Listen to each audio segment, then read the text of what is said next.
Bismillahirrahmanirrahim. Assalamualaikum warahmatullahi wabarakatuh. Baik, kita masuk ke pembahasan berikutnya terkait dengan Parkinson disease. Berikut capaian pembelajarannya yaitu memahami patofisiologi Parkinson disease dan menganalisa penata laksanaan terapi dari Parkinson disease. Untuk outline-nya, definisi patofisiologi dan penata laksanaan Parkinson disease. Baik, sejarah Parkinson disease ini diawali pada tahun 1817 oleh Dr. James Parkinson. Ditemukan kasus pada pasien yang mengalami shake atau gemetar dan palsy atau kelumpuhan. Oleh karena itu, gejalanya disebut shaking palsy, yang kemudian ditetapkan karena yang menemukan Dr. James Parkinson, maka nama belakangnya yaitu Parkinson didedikasikan untuk menamai gejala tersebut, yaitu Parkinsonism.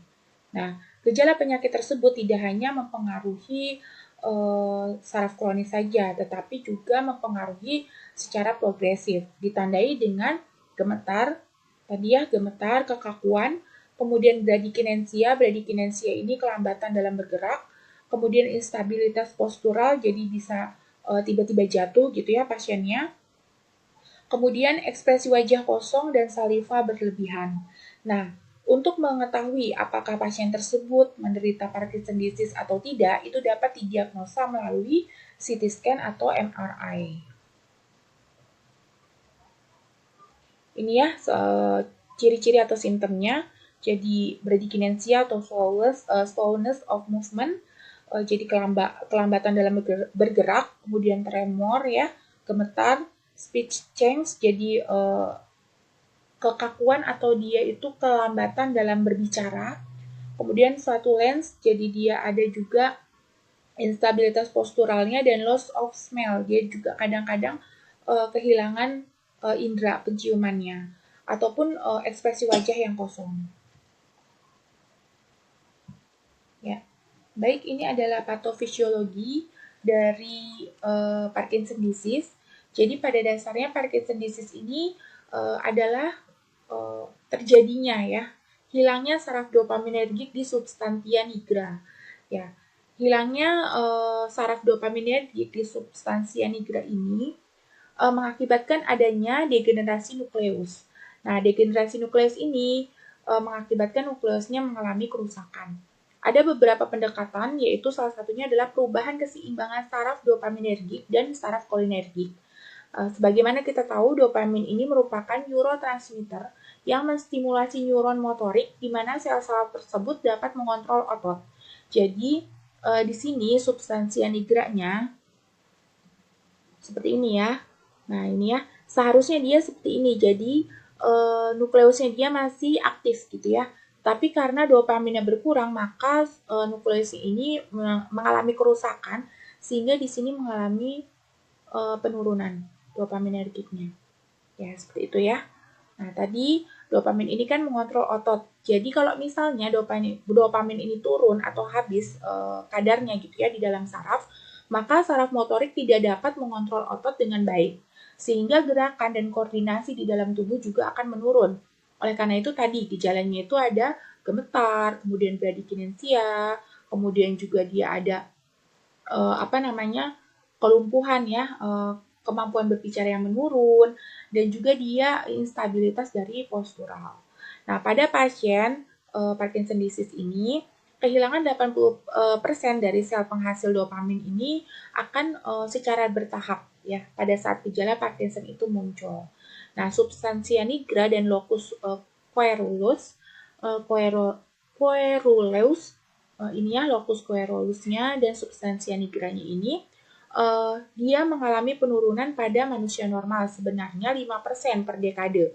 Jadi walaupun pasien tersebut tidak menderita Parkinson disease, tetap saja dia akan mengalami penurunan pada 5% per dekade. Oleh karena itu kan lansia kan biasanya juga mengalami penurunan itu ya, kemampuan berbicara, kemudian juga bergerak dan lain sebagainya. Tetapi pada pasien Parkinson disease yang seharusnya hanya 5% per dekade, ini meningkat menjadi 45% per dekade. Jadi dia itu kemampuan penurunannya lebih signifikan seperti itu. Ini dihasilkan karena penurunan dopamin 80% tadi pada Parkinson disease ini. Nah, oleh karena itu gejala-gejala yang tadi itu lebih cepat muncul. Nah, selain dopamin, neurotransmitter lain seperti asetilkolin, GABA, kemarin kita sudah bahas GABA ya di epilepsi, yaitu asam gamma aminobutirat, kemudian juga norepinefrin, glutamat, dan serotonin ini juga mengalami ketidakseimbangan di korteks dan hipotalamus. Nah, asetilkolin atau transmitter pemicu saraf striatal yang memicu pelepasan GABA inilah yang sangat berperan. Jadi pada pasien yang dopaminnya ini dilepaskan oleh saraf ya di substansia nigra, itu akan menghambat dopamin tersebut akan menghambat saraf GABAergic. Nah, kalau dopaminnya dia menurun, maka untuk penghambatan GABAergicnya kan akan menurun seperti itu ya. Oleh karena itu, pada pasien dengan dopamin yang menurun, maka kolinergiknya akan meningkat. Nah, secara histopatologi ya ini ya dijelaskan bahwa dopaminergik yang menurun, maka kolinergiknya akan meningkat. Nah, di sini dijelaskan pada histopatologi bahwa kejadian penurunan dopamin dan peningkatan kolinergik itu menyebabkan adanya Lewis body. Ya, Lewis body ini adanya terkurungnya eosinofil ya di substansia nigra yang merupakan tanda adanya gejala Parkinson. Jadi kalau misalnya kita lihat pada pasien yang menderita Parkinson itu di sarafnya ada pengurungan eosinofil, ya pengurungan eosinofil di substansia nigra sehingga membentuk suatu lingkaran yang disebut Lewy bodies gitu. Nah ini juga relevan telah dilakukan beberapa penelitian ya bahwa pada pasien Parkinson ini memang akan ditemukan Lewy body sebagai tanda patogenesisnya. Baik, kita masuk ke etiologi. Etiologi ini mencakup beberapa faktor resiko yang bisa muncul ya. Parkinson ini dikarenakan beberapa faktor resiko tersebut. Yang pertama adalah usia. Jadi rata-rata onset usia penderita Parkinson disease ini adalah 55 tahun. Jadi usia lanjut itu jauh lebih beresiko dibandingkan usia produktif. Kemudian jenis kelamin. Di sini dijelaskan bahwa pria memiliki resiko 2 kali lebih tinggi daripada wanita untuk jenis kelamin faktor resiko pada Parkinson disease. Kemudian riwayat keluarga ya. Pada riwayat keluarga yang mengalami Parkinson disease umumnya atau biasanya lebih tinggi faktor resikonya dibandingkan pada riwayat keluarga yang tidak memiliki riwayat Parkinson disease. Kemudian etnik ya, di sini etnik secara menyeluruh mengalami Parkinson disease ya, jadi tidak tidak mengkotak-kotakan ras seperti itu, tetapi beberapa kajian menunjukkan bahwa etnik non-Kaukasian lebih mudah mengalami Parkinson disease atipikal yang disebabkan kegagalan dalam berpikir dan memiliki respon yang rendah terhadap levodopa. Jadi memang bukan kita mengkotak-kotakan ras, tetapi ada beberapa penelitian yang menunjukkan hal tersebut. Kemudian peningkatan berat badan di usia pertengahan. Nah, ini juga dapat menyebabkan adanya faktor risiko yang lebih tinggi untuk Parkinson disease. Kemudian paparan toksin ya, itu juga dapat meningkatkan faktor risiko dan genetik. Tadi sebagaimana dijelaskan bahwa riwayat keluarga akan meningkatkan faktor risiko, ini kaitannya dengan genetik.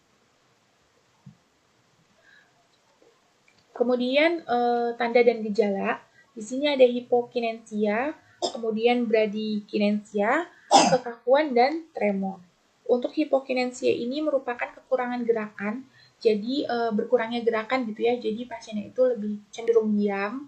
Kemudian bradykinensia ini adalah kelambatan gerakan, jadi kalaupun pasiennya berjalan, mengunyah, atau misalnya mau mengambil sesuatu itu lebih lambat ya dibandingkan dengan orang normal seperti itu. Kemudian kekakuan, jadi sering mengalami kekakuan, tadi juga sudah dijelaskan. Kemudian adanya tremor atau gemetar ya. Simptom ini juga menyeluruh akan mempengaruhi sistem tubuh kita, diantaranya sentral ya pastinya di otak. Kemudian juga bisa meningkatkan adanya depresi, ansietas, kemudian juga pusing seperti itu. Kemudian di Paru-paru juga abnormalitas ventilatory, kontrol ya, jadi kontrol ventilatorinya. Kemudian juga upper airway obstruction-nya, dia juga akan mempengaruhi. Kemudian di otot ya, juga di intestinal, jadi pada pasien Parkinson ini lebih mudah dia mengalami konstipasi dibandingkan orang pada umumnya. Kemudian juga mood ya, di sini di mulut dia tadi sudah dijelaskan bahwa ada kelambatan dalam berbicara, mengunyah, dan lain sebagainya.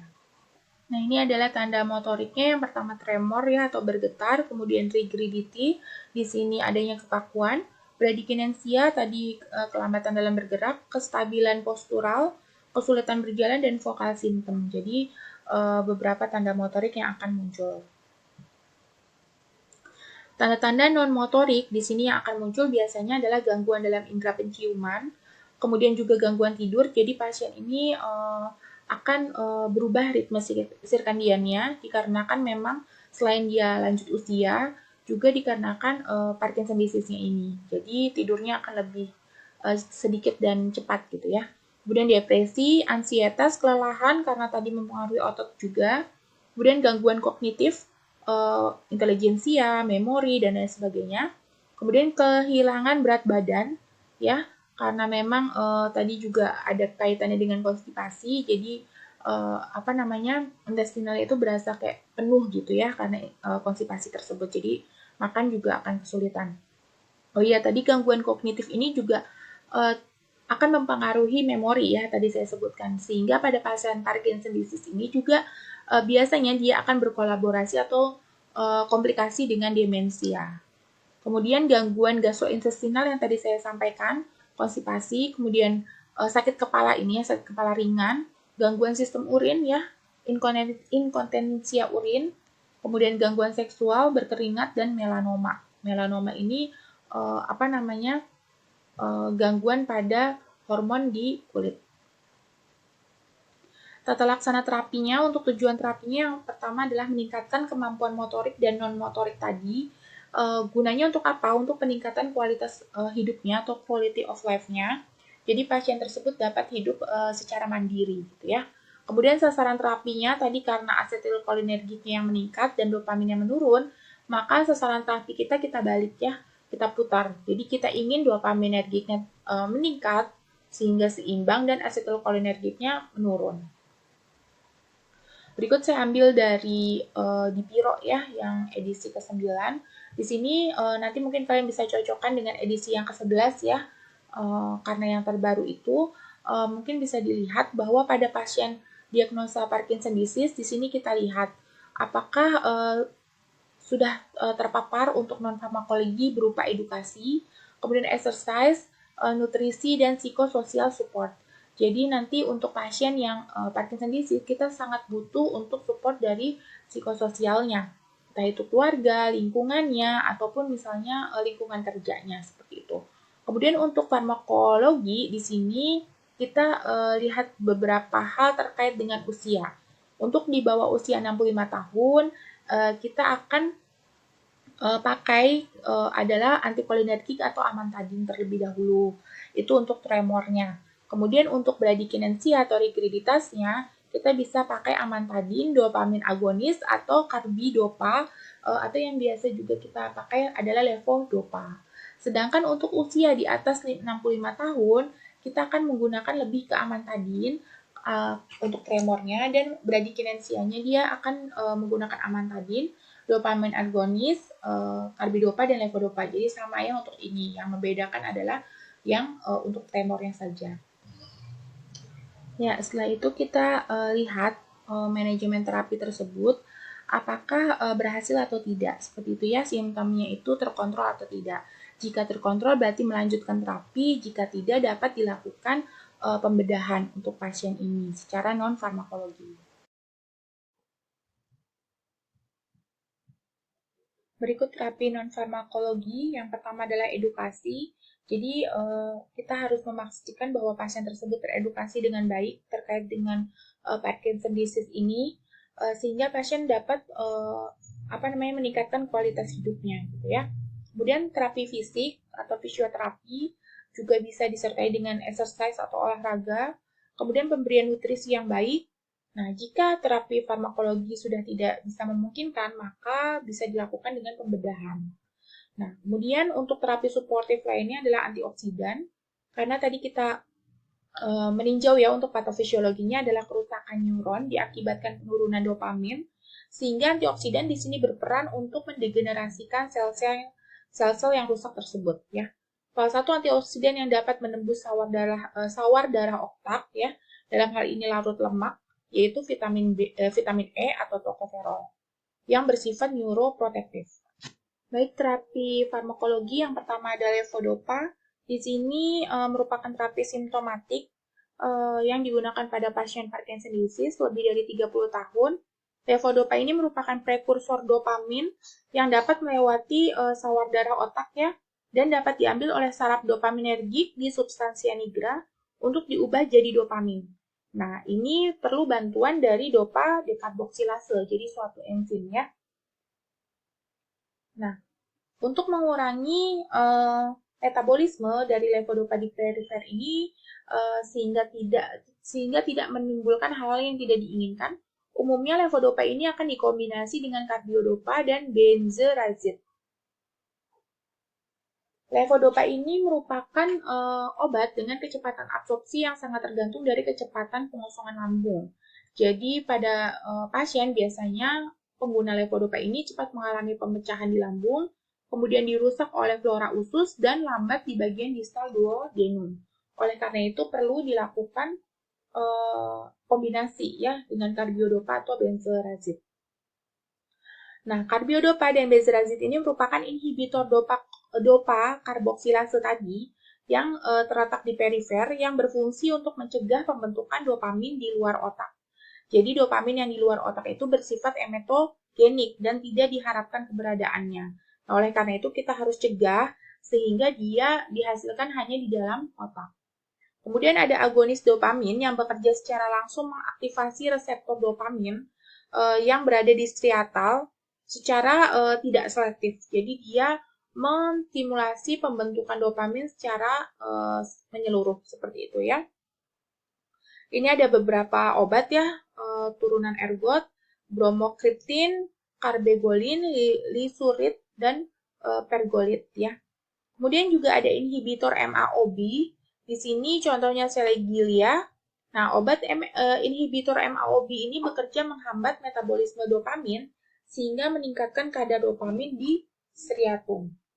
Kemudian ada inhibitor COMT atau katekol O-metiltransferase. Contohnya adalah entacapone dan tolcapone. Di sini ya. Ya. Selain itu juga ada terapi antikolinergik lain. Contohnya trihexylphenidil dan amatanil. Trihexylphenidil ini merupakan pengembalian keseimbangan kolinergik di dopamin dan amatadin ini sebagai antiviral yang memiliki efek anti-Parkinson. Mekanisme aksinya sebenarnya belum pasti ya, karena memang dia belum dapat diprediksikan. Tetapi secara tidak langsung dia membantu meningkatkan pelepasan dopamin atau menghambat reuptake dari dopamin itu sendiri.